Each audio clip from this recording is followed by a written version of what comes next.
That's more things that Alex Carey brought out in his work. Walter Lippmann was the leading public intellectual of the 20th century, very prestigious, and a progressive. So he was a Wilson, Roosevelt, Kennedy liberal, on the progressive side, and very much hailed in the liberal intellectual circles, a great figure. But he did have essays on democracy, which he hated. He hated and feared democracy, as elites do generally. This is not the way he's depicted, but it's very transparent in his essays. Alex quotes a lot of it.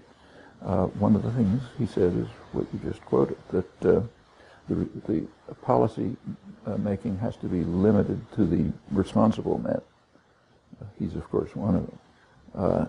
Everyone who propounds these theories is one of the responsible men. So we responsible men, a small group of people who have special insight and understanding, we have to be able to make decisions, and we have to be free of the trampling and the roar of the bewildered herd. The bewildered herd is the population. So the general population, he goes on to say, have to be spectators, not participants. In his words, they have to be put in their place. They are the population he called ignorant and meddlesome outsiders. They have nothing to do with decision making. So you got to keep them out there somewhere. And when he was writing, this is the 1920s, this is really the days of the origins of the huge propaganda system. It's not called propaganda in the United States. It's called the public relations system or advertising or some word like that. But it's a straight propaganda system, and that's understood by others. So, for example, Goebbels, who ran the Nazi propaganda system, was very frank about it. He said, we're taking over the techniques of American commercial advertising, their propaganda system. And they did, and they did it pretty well. Actually, the Bolsheviks tried to take it over too, but they were very clumsy about it, so it ended up being a rotten propaganda system. But the Nazis were very efficient, did it well.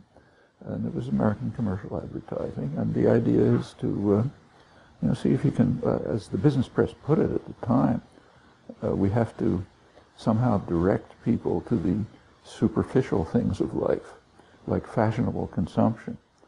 And if you can do that, the responsible men, us, will be protected from the ignorant, meddlesome outsiders. They'll be out there, buying commodities, going into debt, and so on and so forth. This is almost instinctive. It's done in a sophisticated way here, but it's done in many systems. So, for example, take a different case. When the British ended slavery, they had they had slave colonies in the West Indies, Jamaica, and places like that. And there was a problem. It was discussed in the British Parliament. What are we going to do in the plantations when these slaves are free? There's a lot of land around, and they'll go off into the hills. They'll get themselves a plot of land and live happily ever after. There won't be slaves in the plantation. They hit on the same idea. They said what we have to do is get them trapped into a debt consumption system. If we can convince them with corporate, plantation propaganda in those days, not corporate propaganda, to feel that they have to have these commodities, which they'll get at the company store and go into debt, and pretty soon they're trapped. The United Fruit Company, 50 years later, hit on exactly the same policies in the Caribbean. There were freed slaves coming over from the Caribbean islands to the Atlantic coast of Costa Rica, where the banana plantations were, and so on. And the idea is, well, how can we enslave these people? They'll just go off into the land. There's plenty of land, and they'll be fine. And same idea. We got to instruct them, make them believe that it's necessary to have silk stockings and Stetson hats. This is in the quasi-tropics. Women have to have silk stockings, men have to have Stetson hats. Get them at the company store, you're finished.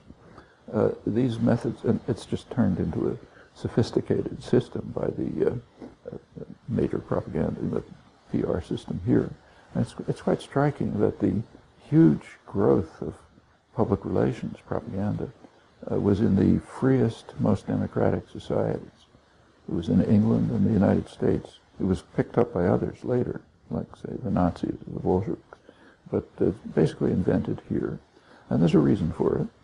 You go back to roughly the time of the First World War, the British Conservative Party, the growing corporate sector here and so on, they recognized that people had won enough rights so that it was hard to control them by force. There were parliamentary labor parties, there were unions, women were soon going to get the franchise. It was just hard to control people.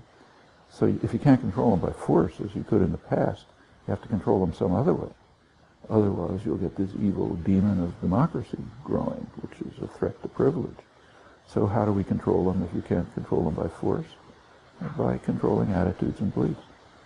It's almost automatic.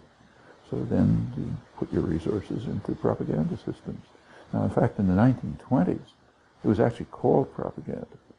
So Edward Bernays, the sort of guru of the public relations industry, his main book on it was called Propaganda. It was frank. By the 1930s, the term propaganda had begun to get sort of bad connotations, the Nazis and so on. So the term propaganda was dropped. You don't call it propaganda anymore. Now you call it a free press or something like that. And that's the same thing. And if you read Bernays' book, also in the 1920s, it's the same as Lippmann. Almost the same words. An intelligent minority must make the decisions. The rest of the population has to be diverted somehow so they don't interfere, for their own good, of course. You could turn to President Obama's favorite philosopher, Reinhold Niebuhr, another respected liberal commentator, highly respected.